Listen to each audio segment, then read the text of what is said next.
Chapter 1. The House in the Blue Ridge Valley. She tried to steal the home I built with my own hands. The same walls that held my family's laughter, the same garden where my wife planted her roses, she wanted to make them hers. She changed the locks, switched the bills, and smiled while calling me dad as if kindness could cover greed. I didn't shout, I didn't fight. I just watched her tear apart everything we'd built piece by piece. But when she finally stood in court defending lies she thought were clever, I saw it in her eyes the moment she realized she hadn't taken my home. She'd lost hers. I remember the sound of the wind that morning, quiet and familiar, brushing through the trees that lined the hills around our home in Western Virginia. I had lived there for nearly 40 years in a 2-story cedar house that my wife and I built with our own hands.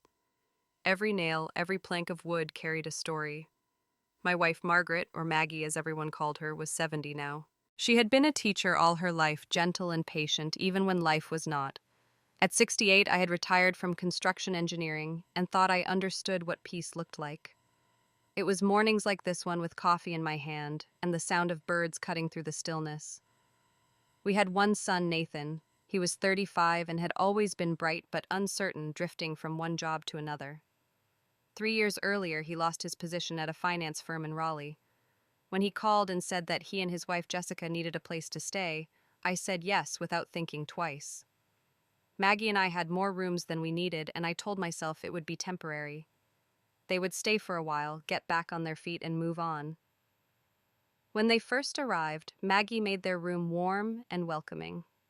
She filled the dresser with clean sheets that smelled like lavender and stocked the kitchen with Jessica's favorite snacks. Jessica had been charming when Nathan first introduced her, with her perfect smile and her habit of calling everyone darling. She worked in marketing before quitting to focus on her social media projects. I thought she was harmless, a little self-absorbed maybe, but nothing more. Then came the baby, our grandson Liam. Maggie had never been happier. For weeks before he was born, she sewed little blankets, washed tiny clothes, and kept talking about how the house would be full of laughter again. I wanted that too. But from the day Jessica brought the baby home from the hospital, things started to feel different. She became territorial. Every cry, every noise, every movement from us seemed to irritate her. That morning started like any other. Maggie was in the kitchen making oatmeal and humming an old tune. I was reading the paper at the dining table. The baby was crying in the living room. Maggie wiped her hands on a towel and walked over to check on him. Her voice was soft when she spoke the way only a grandmother could speak to a newborn. I heard Jessica's voice before I saw her, sharp, cold, slicing through the calm of the house. "Don't touch him." I looked up just as Jessica pushed Maggie's shoulder. It was not a hard shove, but it was enough to make her stumble backward. Maggie's hand caught the side of the couch before she could fall, and the small vase she had been holding dropped to the floor. The crash echoed through the room. The baby stopped crying. For a second, no one spoke. Jessica's face twisted in anger. "You're filthy. Don't come near my son again." My wife stood frozen, her eyes wide in disbelief. I saw the hurt rush to her face faster than tears could form. She was 70 years old, standing there in her own living room being called dirty by a woman she had housed, fed, and treated like family. I rose from my chair. My heart pounded in my ears. I wanted to say something, anything, but Nathan appeared in the doorway before I could open my mouth. He looked tired, confused, like a man caught between two fires. "Jess, what's going on?" he asked quietly. She turned to him, her tone instantly softer. "The baby is sensitive. Your mother was touching him without washing her hands again. I can't take any risks." Maggie took a step back. "I washed my hands, Jessica," she said gently. "I always do." Jessica shook her head. "You don't understand how serious infections can be for newborns. Please just stay away." Nathan looked from her to his mother, his jaw tightening. "Mom, maybe you should give her some space for now. She's still recovering." I stared at him, not believing what I was hearing. Maggie's shoulders dropped and she nodded silently. Then she bent to pick up the broken vase pieces with trembling fingers. I stepped forward to help, but she whispered, "It's all right, Richard. Let it go. Let it go." I wanted to tell her that it wasn't all right, that this was our home, our space, our peace being ripped apart by a woman who had never built anything in her life. But Maggie's eyes stopped me. They were the same eyes I'd looked into for 50 years, eyes that said, "Not now." Jessica walked away, cradling the baby, humming softly as if nothing had happened. Nathan lingered for a moment, shame flickering across his face, then followed her upstairs. Maggie stood silently beside the couch, holding the broken vase in her palms. It had been one of her favorites, a gift from her first class of students when she retired. She turned it over once, twice, then placed it on the counter and said, "I think I'll go outside for a bit." I followed her to the porch, but didn't speak. She sat on the bench, looking out at the hills, her face pale and tired. The wind moved through the trees again, the same calm sound as before, but the house behind us felt different now, colder somehow. For a long time we didn't say a word. Then Maggie spoke so quietly I almost missed it. "Did I do something wrong, Richard?" "No," I said. "You did nothing wrong." She nodded slowly, though I knew she didn't believe me. Inside I could hear Jessica moving around, opening cabinets, her voice carrying upstairs as she called for Nathan. The rhythm of our home had changed completely. I wanted to storm back and demand respect, draw a line in the sand. But years of working on construction sites had taught me that if a foundation starts to crack, you don't swing a hammer. You study the damage first. You find where it began. So I sat with Maggie, watching the light shift across the yard. The air smelled of pine and earth. She reached for my hand, her skin cool, her grip gentle. "We built this place to last," she said finally. I squeezed her hand. "It will." But even as I said it, I wasn't sure anymore. The walls still stood, the paint was still warm from the sun, but something deeper had fractured inside that morning, something I couldn't yet name. I told myself it would pass, that families fought and healed all the time. Yet the quiet in Maggie's eyes told me that this was different. That morning would become the first crack in a house that had once felt unshakable. Chapter 2. Signs of Control. The days that followed were heavy and quiet, like a storm waiting to break. Maggie went about her routines carefully, as if moving too loudly might start another argument. She still made breakfast for everyone, but she stopped setting extra plates. Jessica began taking over the kitchen more often, rearranging things, labeling jars, and locking the pantry door when she left. She said it was to keep cleaning supplies away from the baby, but it felt like something else. I found myself asking permission to use my own coffee maker. Nathan kept his head down, coming home late from job interviews that never seemed to lead anywhere. The house no longer felt like ours. Even the air inside seemed to belong to someone else. I watched Maggie getting smaller each day, quieter, as if she was trying to make herself invisible. Jessica called herself organized, but I saw control in everything she touched. She replaced the curtains Maggie had picked years ago, saying they were too old-fashioned. She moved furniture, saying she needed more open space. When Maggie protested softly, Jessica smiled sweetly and said, "We have to think about safety, don't we?" I bit my tongue, but I saw Maggie's face fall. One afternoon, I came home from the grocery store to find Jessica moving our wedding photo from the living room wall. She was replacing it with a framed picture of her Nathan and the baby. She looked at me, holding the photo of Maggie and me in her hands. "Oh, don't worry, Richard," she said. "I'll find a new spot for this one upstairs. It just makes more sense to have recent photos in the main room." I wanted to tell her that our house didn't need to make sense to her, but Maggie came in and smiled faintly, saying she liked the new photo. I knew she was lying just to keep the peace. That lie hurt more than Jessica's arrogance. The only time Maggie seemed at ease was outside. She spent hours in the garden, tending her roses and humming softly. From my office window, I watched her kneel in the dirt, her straw hat dipping under the sunlight. It reminded me of when we first moved here, before the noise of other people filled our silence. One afternoon, Lisa Harper, our neighbor from across the street, came by. She carried a small bouquet of tulips, bright yellow and orange, her face uneasy. She glanced toward the house before speaking. "Richard," she said quietly, "I wasn't sure if I should tell you this, but my security camera faces your driveway. It caught something a few mornings ago. Your daughter-in-law." She pushed Maggie. For a moment, I couldn't breathe. Lisa lowered her eyes. "I didn't want to intrude, but I thought you should know." I invited her inside. Maggie was in the backyard. Lisa set the flowers on the table and showed me the video on her phone. It was short but clear. Maggie had been walking toward the baby's stroller. Jessica stepped forward, said something, then shoved her backward. It wasn't an accident. The sight of my wife stumbling on our own porch made my stomach twist. Lisa said softly, "I can send you the file if you want." I nodded. "Thank you. Please keep this between us for now." That evening, Maggie served dinner as usual. Jessica ate quickly and went upstairs with the baby. Nathan followed soon after. I waited until the dishes were washed before speaking. Maggie, I said quietly what really happened that morning.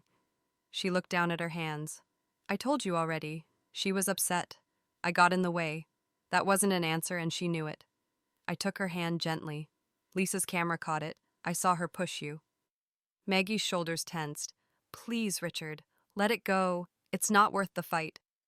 Her voice cracked just slightly, and I knew she'd already made her choice. She wanted to preserve peace, even if it meant swallowing her own pain. I wanted to tell her that peace built on fear wasn't peace at all, but she looked so fragile that I couldn't bring myself to say it. After that, I watched quietly. If Jessica wanted control, I would let her show me how far she was willing to go. Weeks passed. The baby grew and the house grew smaller. Jessica started managing all the household accounts. One morning, when I went to pay the electric bill online, the website told me my login was no longer valid. I tried the water account next, then the internet. Each time I was locked out. When I asked Nathan, he shrugged. Jess set everything up automatically now, he said. It's just easier that way. Easier for who I wanted to ask, but he was already leaving for a part-time job at a local warehouse. I decided to check through our mail instead. When the bills arrived, I saw her name printed neatly at the top. Jessica Coleman, account holder. Not a word about me or Maggie. That night, I went online again, guessing the new passwords until I found one that worked. I opened the electric company's website and stared at what I saw. The payments were being made from Jessica's personal account. She had linked them all to her name, her bank, her control. It might have seemed generous to anyone else, but I knew better. This wasn't generosity, it was ownership. She had turned our hospitality into an advantage step by step. Control the bills, control the mail, control the space. Slowly, she was rewriting the story of who the house belonged to. I went to the kitchen for a drink of water and saw her sitting on the couch with her laptop typing with one hand while rocking the baby's cradle with the other. She didn't even look up when I entered. Everything okay, Jess? I asked, keeping my voice steady. She smiled without turning her head. Perfect, Richard. Just paying a few things online. I like keeping things tidy. I nodded, pretending to believe her. But as I watched the reflection of her laptop screen in the glass cabinet, I saw the familiar logo of the power company. My stomach tightened. Later that night, when the house was dark and quiet, I sat at my desk and stared at the printed bills spread before me. My name was nowhere. Maggie's neither. Only hers. The thought of confronting her made my jaw tighten, but I remembered Maggie's trembling hands that morning, how easily one shove had broken her confidence. If I wanted to stop Jessica, I couldn't do it with anger. She thrived on confrontation, used it to paint herself as the victim. I needed to understand her game before I made a move. Outside, the crickets sang. The clock ticked softly. Maggie was asleep in our room, the baby monitor from upstairs faintly buzzing through the hallway. I closed the folder, locked it in my drawer, and sat back in the dark. The house was silent again, but it wasn't peace. It was the kind of silence that holds its breath, waiting for the next sound, the next fracture, the next sign that something far deeper than walls was beginning to crumble. Chapter 3. Old Wounds That Never Healed.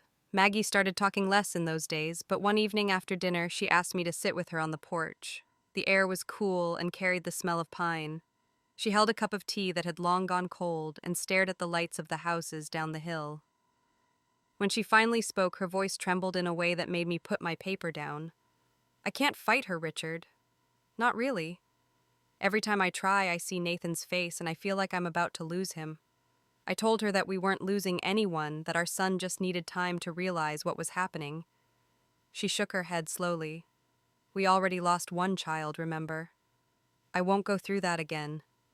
The words hit me like a punch to the chest. I hadn't heard her talk about Emily in years. Our daughter had been 16 when a drunk driver ran a red light one autumn night. For months after the funeral, Maggie barely spoke. Nathan had only been 10 then. That loss changed everything between us. Now, as she sat beside me with the porch light flickering above her, I saw the same quiet fear in her eyes that I'd seen back then. I reached for her hand. You're not going to lose him. But I knew, even as I said it, that she didn't believe me. The next morning, I found her kneeling in the garden again. Her hands were deep in the soil, trimming the wilted roses. She looked up at me and smiled weakly. It helps me think, she said. I watched her for a while and thought about how long she had carried her pain in silence.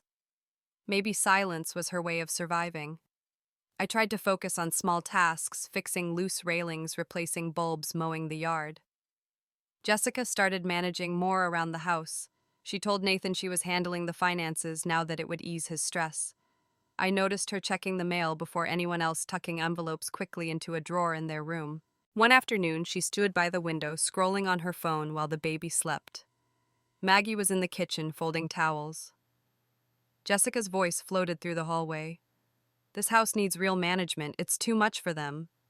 The words weren't even whispered. She said them as if she owned the air inside these walls. That night I couldn't sleep. I walked downstairs and sat at the table with the lamp dimmed low. The bills were spread out again, everyone with her name. Her handwriting was on the notes pinned to the refrigerator, the calendar, the grocery list. Maggie's neat cursive had disappeared from the house completely. The next week, I got a phone call from an old friend asking if I'd ever considered selling. He said he'd received an email from someone claiming to be my daughter-in-law, asking for an estimate on remodeling and resale potential. I thanked him, said there must be some mistake, and hung up. My hands felt numb as I dialed Nathan's number. He didn't pick up. Later that night, when Jessica thought everyone was asleep, I heard her talking in the living room. She spoke softly, her voice low but sharp, like she didn't want to wake the baby upstairs. I stopped by the doorway, careful not to step on the floorboard that always creaked. She was pacing back and forth with her phone pressed to her ear. "Once the house is in my name, I'll remodel everything. They won't even know what happened." The words froze me in place. It wasn't a misunderstanding. It wasn't stress or confusion. It was a plan. She ended the call, set the phone down, and glanced toward the stairs. For a second, I thought she saw me, but she only straightened her blouse and walked quietly back to their room. I stood there for a long time, listening to the faint hum of the refrigerator, trying to steady my breathing. The next morning, Maggie noticed the circles under my eyes. "You didn't sleep," she said. I told her I was fine. She poured me coffee and asked if I was angry. I said no, but it wasn't true. Anger was too simple for what I felt. It was something heavier, colder. That evening, I sat in the office and turned on the printer. One by one, I printed every document I could access: online bills, statements, property records, emails. I labeled folders carefully as if I were back in the days when I managed site contracts. I didn't tell Maggie what I was doing. She would have begged me to stop. She wanted peace at any cost, but I was starting to see that peace without respect was just surrender. I began noticing smaller details that confirmed my fear. Jessica had rearranged furniture again, moving the family photos to a smaller wall near the stairs. She said she was redecorating, but it felt like erasure. She stopped calling me Richard and started using Dad instead, in a tone that sounded rehearsed. She treated the mailman like an employee. She even corrected Maggie on how to clean, as if the woman who had run a home for 5 decades suddenly needed lessons. One night, while Nathan was upstairs giving the baby a bath, Maggie and I sat by the fire. The orange light flickered across her face, and she looked older than she had just a month before. She whispered that she was tired of walking on eggshells. I asked her what she wanted me to do. She said she didn't know. Then she took my hand and said, "Promise me you won't make things worse." I promised her, though I didn't mean it. I had already made up my mind. In the following days, I began keeping copies of everything that mattered: old tax returns, deeds, insurance forms, anything with our names on it. I stored them in a locked drawer in my desk. I didn't know what my next move would be, only that I had to be ready when the time came. One afternoon, while Jessica was out running errands, I checked the home office she used for her online projects. Her laptop was closed, but a folder labeled Home Plans sat on the desk. Inside were sketches, lists, and contact information for realtors. My stomach tightened. She wasn't just thinking about renovations, she was preparing to sell. That night, as I turned off the lights and walked upstairs, I caught my reflection in the hallway mirror. I looked like my father did near the end of his life, tired and quiet, waiting for something inevitable. I told myself to stay calm, to think before acting. But each time I looked at Maggie sitting alone in the garden or folding the same towels she used to hum through, the calm slipped away. The walls of that house had witnessed births, laughter, grief, and years of work. Now they listened to whispers and lies. I couldn't stop thinking about Jessica's voice on the phone. "Once the house is in my name." It wasn't paranoia anymore. It was a warning. I sat down again at my desk, the glow of the computer screen lighting the room. The printer hummed softly as more pages slid out one after another, each one proof that she had crossed a line she couldn't hide behind charm or excuses. I gathered the papers into a folder and locked it away. I told myself there was no need to confront her yet. Timing mattered. If I moved too soon, Nathan would defend her and everything would fall apart. No, I thought better to wait. Better to know exactly what I was fighting before I brought it into the open. That night, I lay awake listening to the creak of the floor above the soft thud of footsteps moving back and forth. The wind pressed against the windows. Somewhere in the dark, the foundation of my family shifted again, and I realized that Maggie had been right about one thing. Some wounds don't heal with time. Some stay buried until someone cruel enough digs them up again. Chapter 4. Walls with Secrets, one upstairs. I sat at the table with the appraisal spread before me. Maggie came to sit beside me, her hand resting on mine. She looked tired, her eyes red from holding back tears. "What are we going to do?" "I don't know yet," I said. "But we can't let her keep tightening her grip." Maggie hesitated. "Maybe we should talk to Nathan again." "Not yet. He won't believe it until he sees proof." The next day, I drove into town to meet with Sarah McMillan. She had been a colleague years ago when I worked construction management, now a well-known attorney who specialized in family property disputes. Her office was small but neat, lined with shelves of legal books and framed degrees from the University of Virginia. She still had the same steady eyes I remembered. She offered me coffee, and I told her everything. She listened quietly, flipping through the appraisal report and the copies of the bills I had printed earlier. When I finished, she leaned back in her chair and let out a slow breath. "She's preparing a legal argument, Richard. This isn't random. The way she's handling payments and official accounts, she's trying to establish herself as a contributor to the property. If she ever files for ownership, she could claim what's called equitable interest. Can she really do that? Only if she convinces a judge she's been financially responsible for the property or has made improvements to it." I told Sarah about the fake appraisal, the way Jessica handled all the bills and mail.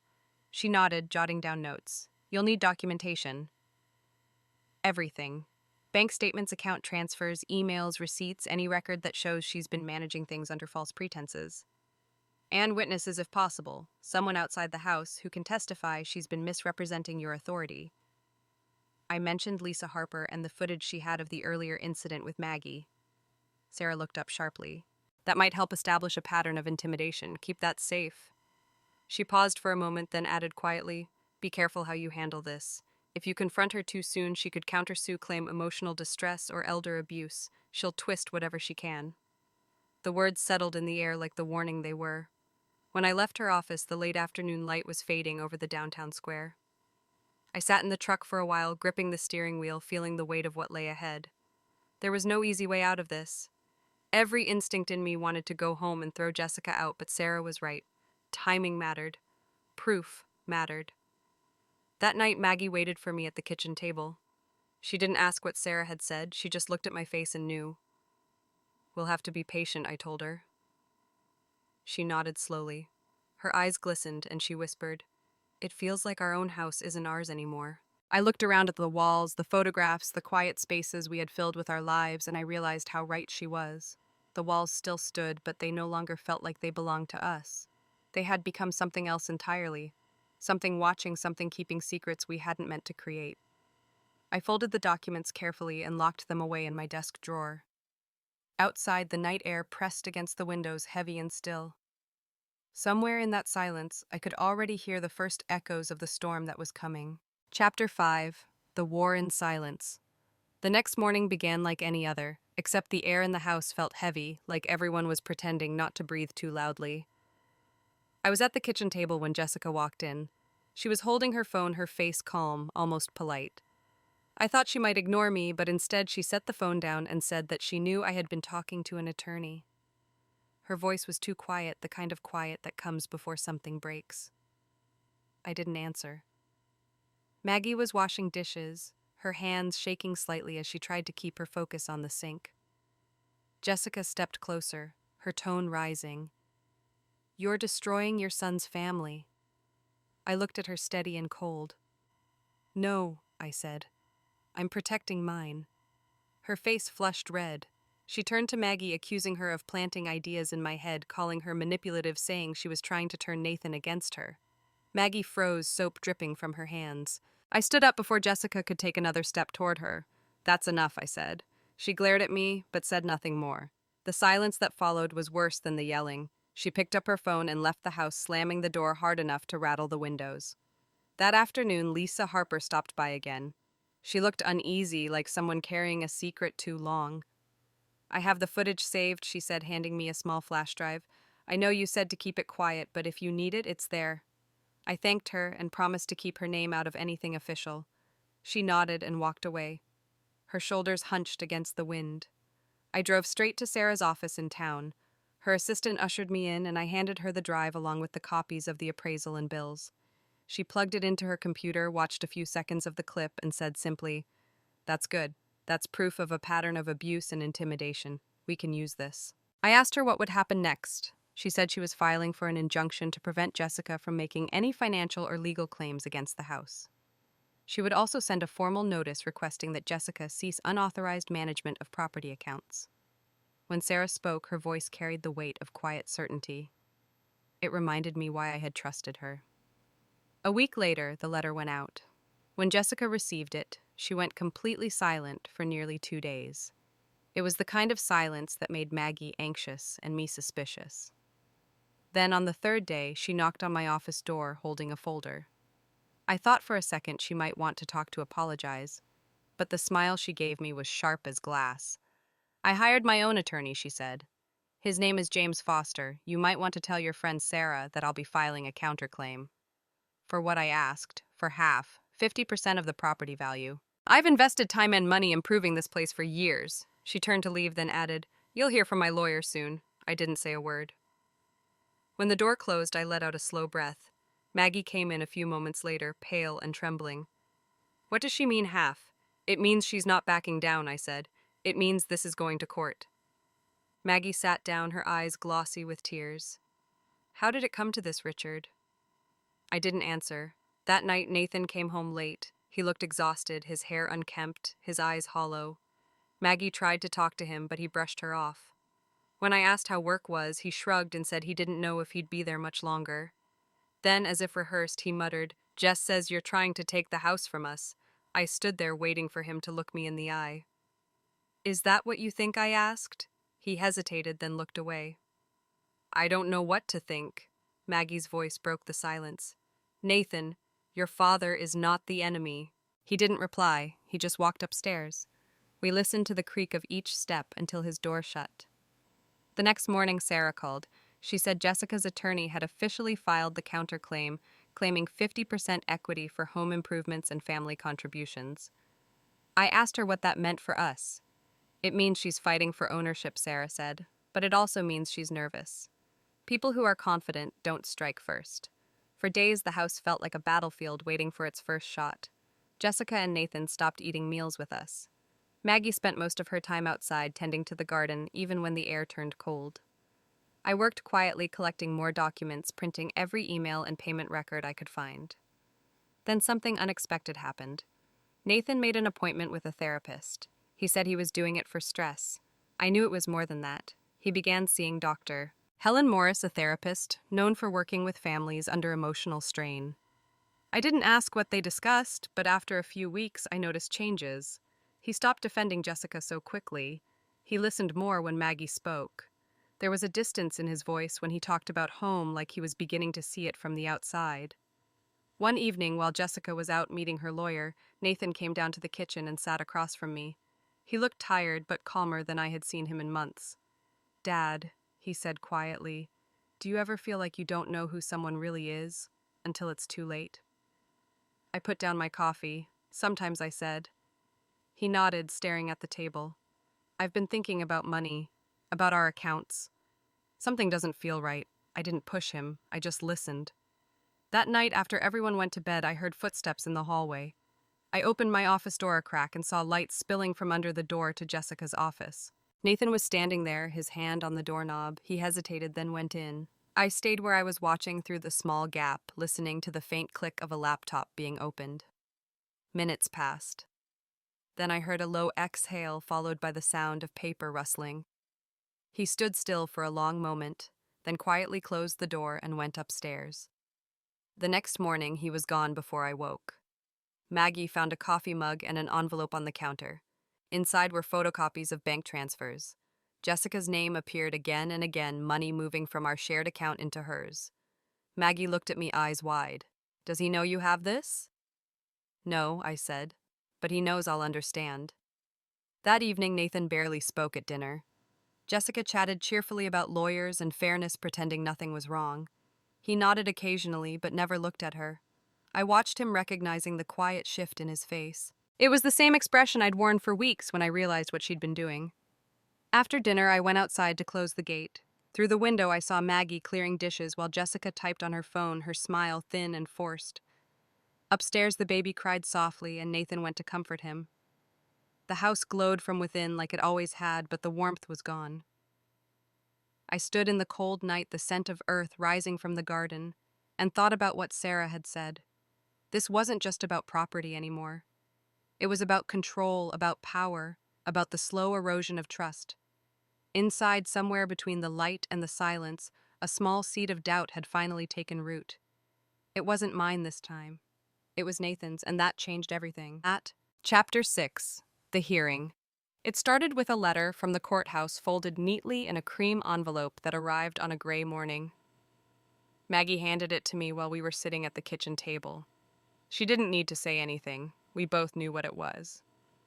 The hearing date had been set. The days leading up to it moved slowly. Jessica was calm, too calm, which told me she felt confident. She moved through the house like she already owned it, her heels clicking across the hardwood, her perfume trailing behind her. Nathan spoke little, but I could see the quiet tension in his jaw. Every time he looked at his wife, there was something new in his eyes, something distant and cold. The morning of the hearing, Maggie wore her old navy blue dress and the small silver brooch she always wore on serious days. I put on my only suit, the one that still fit well enough after years in the closet. When we arrived at the Buncombe County Courthouse, the sky hung low and pale and the air smelled faintly of rain. Inside the courtroom was quiet, except for the shuffle of papers and the occasional cough.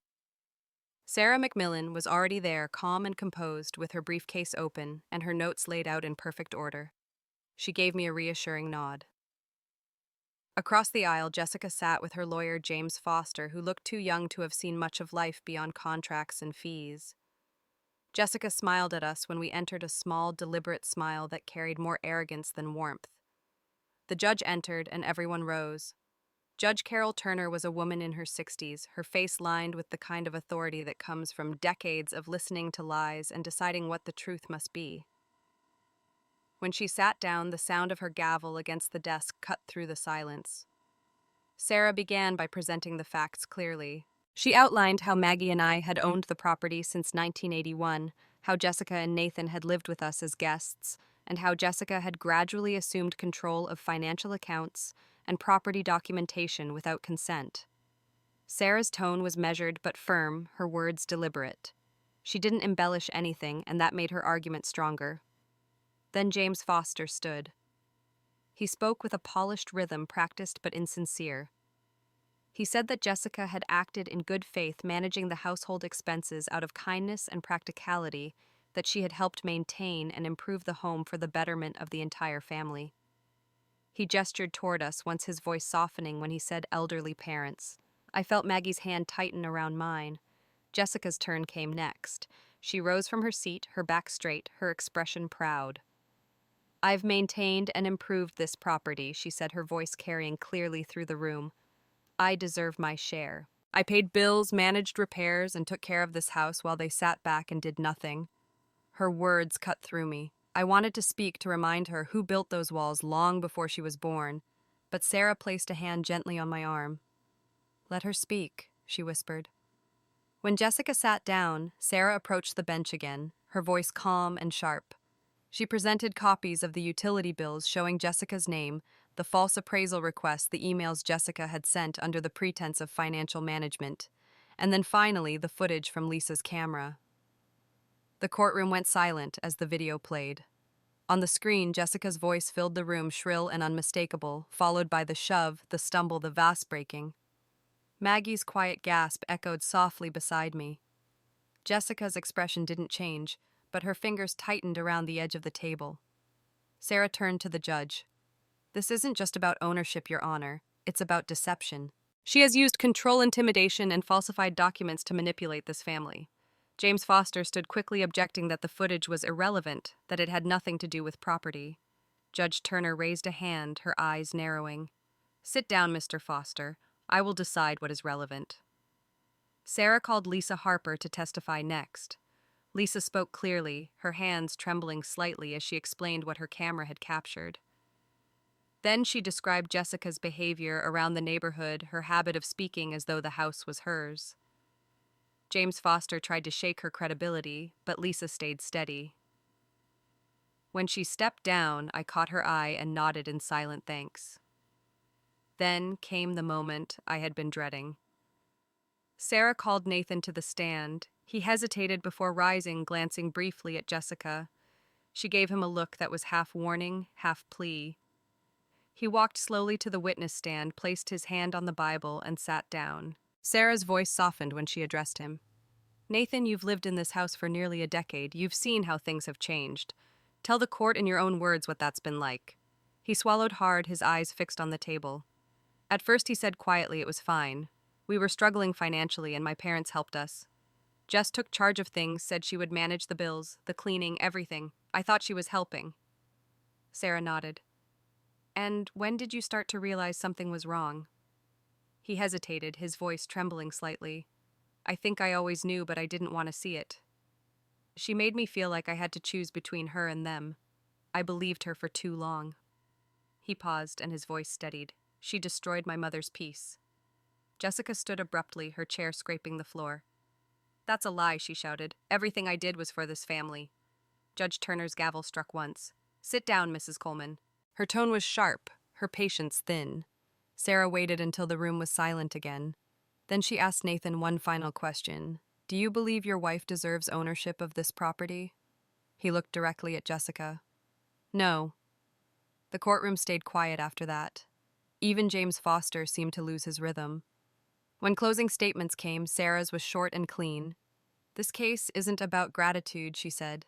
"It's about boundaries. Generosity does not equal surrender. Family doesn't mean forfeiting what you've earned." Judge Turner leaned back in her chair, her face unreadable. After a long pause, she spoke. "A family doesn't include theft," she said finally. Her voice was calm, but the weight of her words filled the room. The ruling was delivered in clear, simple terms. Jessica's claims were denied. She was ordered to vacate the property within 30 days. The court found sufficient evidence of document fraud and financial misrepresentation, resulting in civil penalties and a probationary order against her.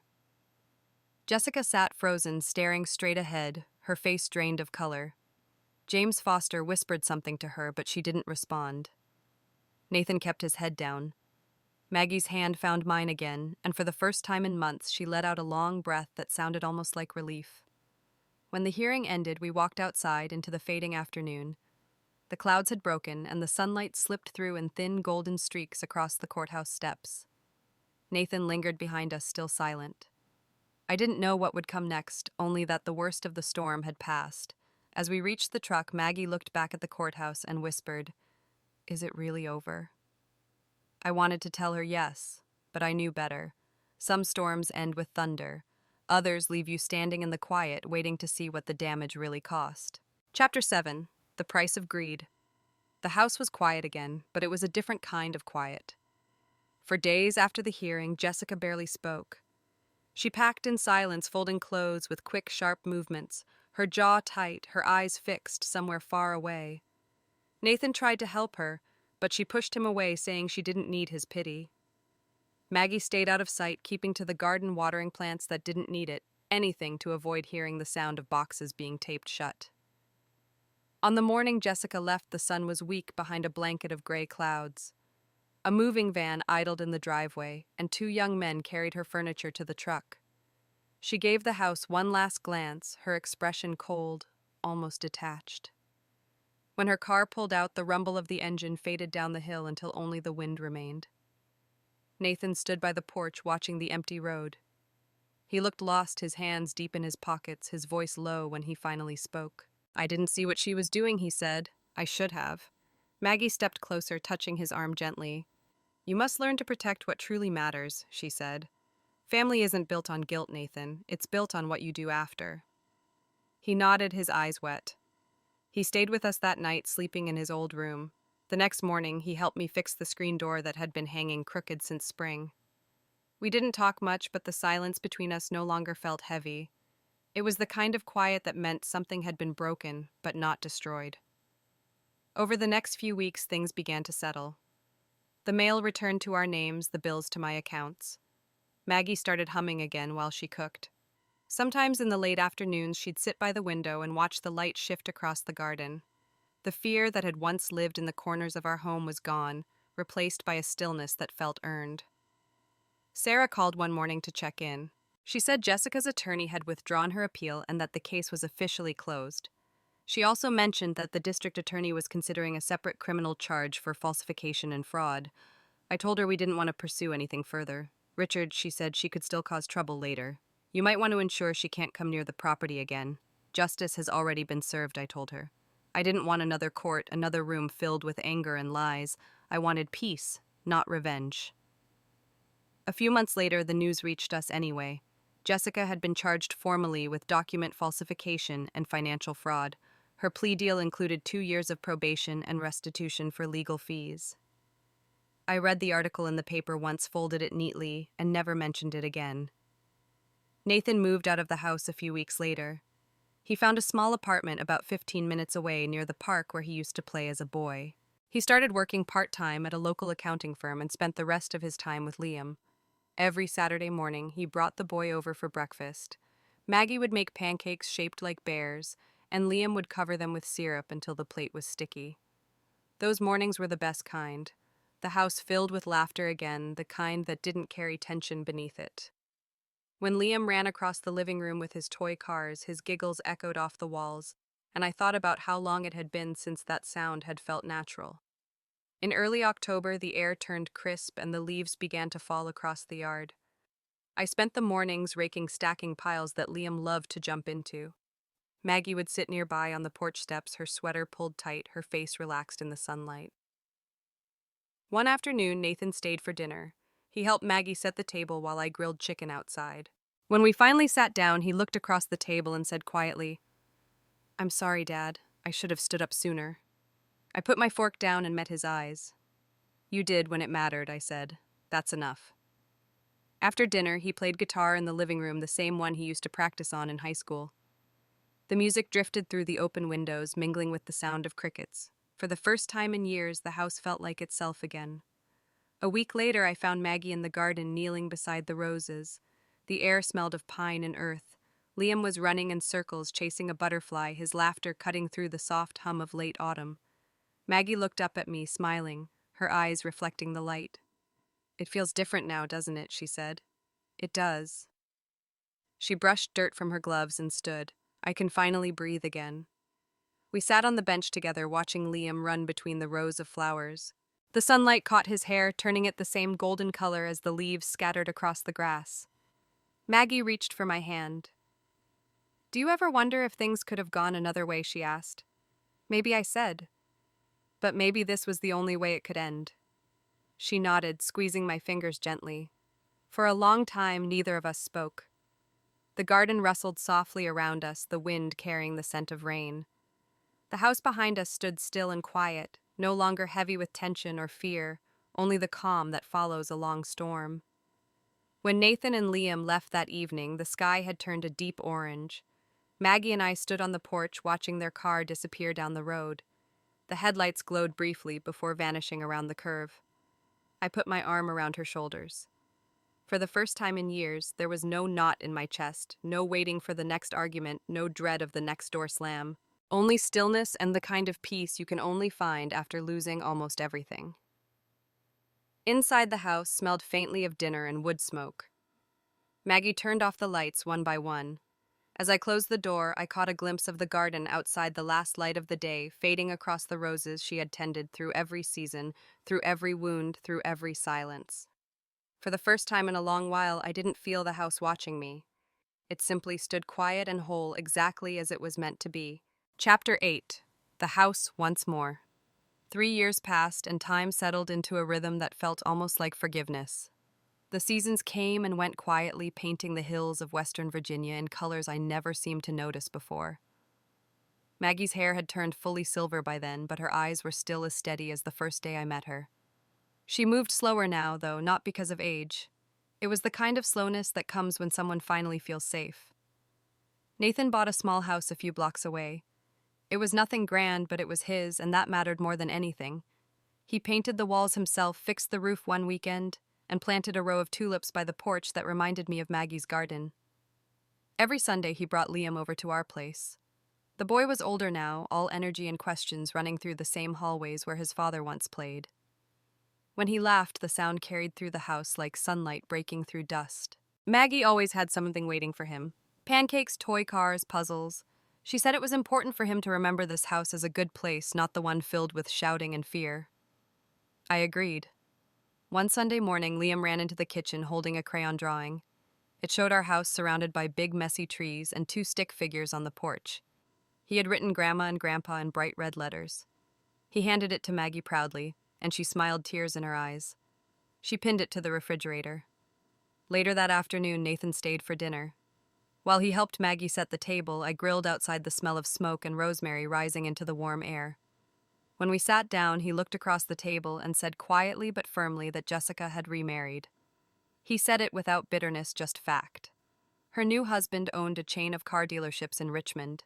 Rich, charming, confident, the kind of man who wanted control of everything around him. Maggie stopped cutting her food. "Is she happy?" she asked softly. Nathan shrugged. "I don't know. Maybe at first. But I think she's learning what control really feels like when you're not the one holding it." We didn't say anything after that. I thought about the woman she'd been when she first arrived in our lives, all smiles and sweet talk, pretending kindness was strength. Maybe she believed her manipulation was power, but power without truth eats itself alive. After dinner, Nathan played a few songs on his guitar, while Liam sat on the floor building a castle out of toy blocks. Maggie leaned back on the couch, her eyes half closed, humming along. I stood by the window, watching the last light fade over the yard. The trees swayed slowly, and for a moment I remembered all the noise that used to fill this house. It felt distant now, like something that belonged to another lifetime. When they left later that evening, Liam hugged Maggie first, then ran to me, his small arms wrapping around my neck. He smelled like soap and fresh grass. "I love your house, Grandpa," he said, his voice soft against my ear. I smiled and hugged him back. "I love it too, kiddo." After they drove away, Maggie and I sat outside on the porch.